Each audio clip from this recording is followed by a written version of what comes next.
Teknologi, Learn Technology One Episode at a Time. Podcast yang ngebahas tentang teknologi tapi nggak bikin pusing kepala. Nah, hari ini vibes-nya agak beda nih.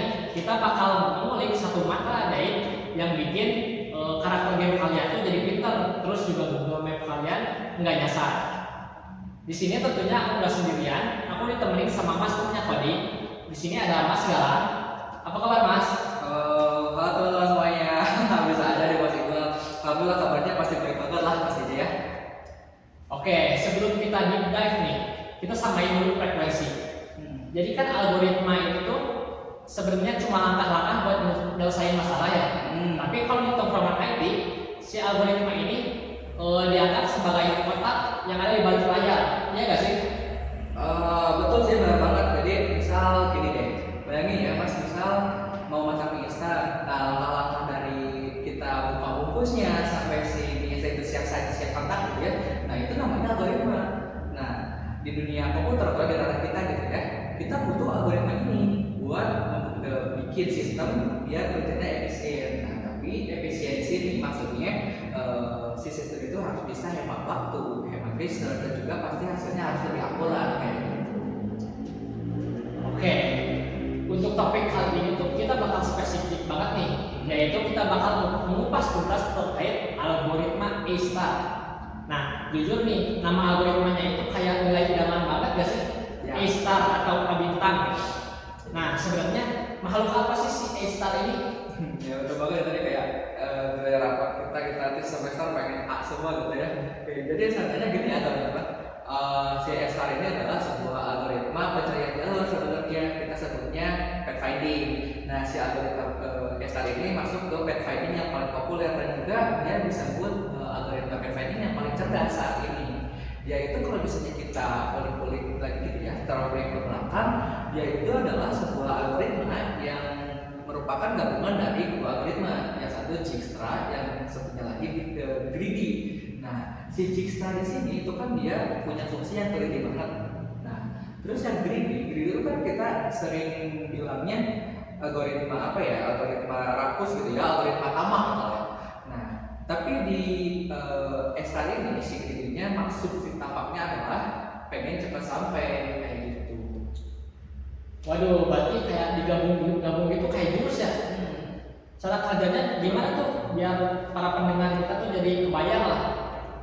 Oke, paling gini deh gampangnya ya. Misal Mas mau pergi gitu ya dari rumah ke kampus. Nah, Mas kan pasti cari jalan paling pendek gitu atau rute paling pendek. Tapi di balik itu juga Mas pasti punya pemikiran bahwasanya oke, kalau misalnya aku masuk atau pilih rute yang ini, macet nggak ya? Atau kalau misalnya kita pilih jalan tikus yang A, yang B, yang C bisa, ini macet nggak ya? Nah, si A-star ini punya rumus saktinya buat problem solving masalah tersebut. Nah, rumusnya itu adalah Fn sama dengan Gn plus Hn. Nah, si Gn di sini itu adalah jarak Mas yang ditempuh Masnya sampai kampus gitu ya. Itu dari rumah sampai kampus gitu ya maksudnya. Terus yang si Hn-nya itu tebakan feeling kita gitu ya, kita panggilnya heuristik, sisa jarak dari rumah ke kampus. Nah, jadi dia itu nggak cuma jarak doang gitu ya, tapi dia juga apa ya bisa dibilangnya ngeramal, mungkin ngeramal mana ya jalan yang paling oke buat diambil selanjutnya. Makanya dia sering disebut juga algoritma smart search kayak gitu. Anjay, jadi kayak punya insting gitu ya.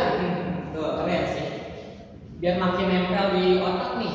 Kasih contoh dong case nyata yang sering kita temuin sehari-hari tapi kita tuh nggak nyangka kalau itu pakai algoritma si A-star ini. Case paling sederhana di kehidupan sehari-hari, paling kita ambil contoh di video game kan ya. Mas sebelumnya pernah ini nggak main game RPG atau game MOBA gitu? Nah, Sebenarnya di game RPG sama MOBA itu ada penerapan A-starnya.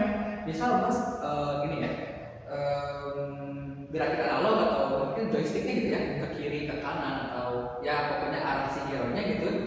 Kalau misalnya dia mau nabrak tembok atau nabrak hutan, itu kan si hero-nya bakal nyari otomatis jalan untuk keluar dari situ tersebut. Jadi misalnya gini, ini hero-nya, ini temboknya, jadi dia nggak akan nabrak gitu kan. Jadi tapi dia ke kiri ke kanan, nggak akan terus gini gitu kan. Nah, itu adalah salah satu contoh penerapan dari si Astar ini. Oh iya bener ya, jadi kayak si NPC-nya itu otomatis gitu kan ya? Betul. Jadi itu adalah sebuah kerjaannya si Astar ini sebenarnya. Dia tugasnya nge-scan map, terus dia juga ngitung mana nih kotak yang bisa dilewati, terus mana obstacle yang nggak bisa dilewati sama si hero tersebut. Terus dia juga ngitung nih super F paling kecil buat nyampe ke tujuan itu berapa. Nah, selain game sebenarnya kita juga kan setiap hari pakai aplikasi kayak ojol atau kayak Google Maps gitu ya. Nah itu kan dari segi fungsi pun dia adalah sebuah aplikasi untuk pathfinding juga, jadi dia nyari rute cepatnya. Nah secara tidak langsung si aplikasi-aplikasi ini juga dia memiliki konsep dasar yang mirip kayak si Astar ini. Gitu. Jadi kedengarannya itu si algoritma Astar ini sempurna banget ya. Tapi pasti ada bonusnya dong, nggak mungkin selalu mulus gitu. Iya jelas ada dong mas. Jadi kalau misalnya kita ngomongin cons gitu ya, tantangan terbesarnya paling Astar itu dia ada di memori sama heuristik gitu ya. Karena kan dia tadi harus nyimpen si data rute yang lagi dia cek, itu disebutnya kita open list. Terus juga dia harus nyimpen rute yang udah dia cek itu seperti apa, itu namanya kita sebutnya closed list gitu ya. Kalau misalnya nih ya, kita tadi kan ngomonginnya video game gitu ya mas. Kalau misalnya si mapnya segede gambar kayak open game, open world ya gitu ya, itu kan bisa makan RAM yang gede banget. Waduh, berarti bisa lagi dong kata komputernya kalau gitu. Nah kalau udah terjadi lagi gitu, solusinya kayak gimana tuh biasanya?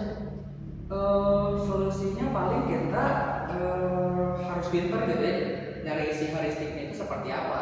Kalau tebakan jaraknya ngaco, itu bakal kena si algoritmanya. Si algoritmanya pastinya jadi lebih lemot atau malah bisa salah jalan gitu kan.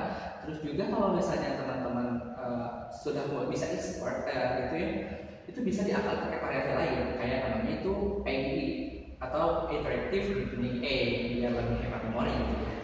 Intinya konsepnya teman-teman atau emas gitu ya pengen coding, codingnya pengen lebih efisien, itu jangan asal copy paste.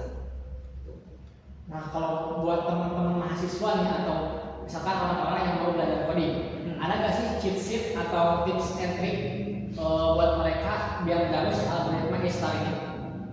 Tips and trick. Paling dari aku sebenarnya gini sih, teman-teman bisa belajar dulu dari basicnya, visualisasi bisa. Jadi teman-teman jangan cuma asal baca kodenya gitu ya. Misal teman-teman bisa nih pertama-tamanya kita buka website kayak Visualgo atau kita bikin ide sederhana di Unity atau Python. Lihatin gimana tuh caranya kotak-kotaknya itu berubah pas kita lagi dari jalan gitu ya. Terus bisa pahami dulu konsep heuristiknya. Heuristik itu Manhattan distance gitu ya.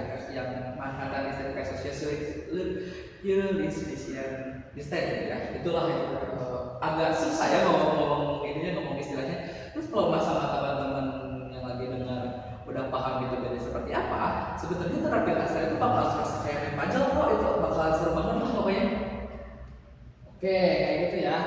Jadi obrolan kita ini daging semua nih gitu. Ya. Aku bakal coba rangkum lah ya beberapa. Jadi si algoritma Astar ini tuh algoritma pathfinding paling powerful karena dia itu menggabungin perhitungan jarak tempuh dan juga estimasi sisa jarak gitu ya. Tadi rumusnya dari masnya itu ada Fn sama dengan Gn plus An. Nah terus juga dia itu rajanya di dunia game development buat pergerakan NPC. Terus juga kalau di aplikasi peta buat nyari rute kan gitu kan. Terus ada juga tantangannya, kalau menurut tantangannya tadi itu ada di penggunaan memori. Tapi bisa diakalin kalau kita pintar milih rumus heuristiknya. Benar gak mas? Perfection itu 100 mas. Oke, that's correct. Big thanks banget buat Mas Galang yang udah mampir dan spill ilmunya yang daging ya tadi tentang algoritma Astar. Buat kalian semua yang udah dengerin sampai habis, respect. Terus juga kalau jangan sampai kalian lolos episode selanjutnya dari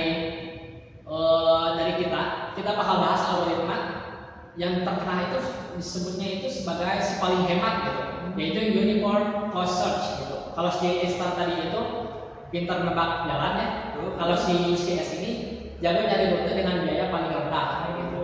cocok banget nih buat kita yang kalau udah mending. Penasaran gimana kerjanya? Makanya jangan lupa pantengin terus podcast kebanggaan kita Teknotrust biar kalian gak ketinggalan update. Aku Iqbal pamit undur diri. Keep coding, stay curious, and bye bye.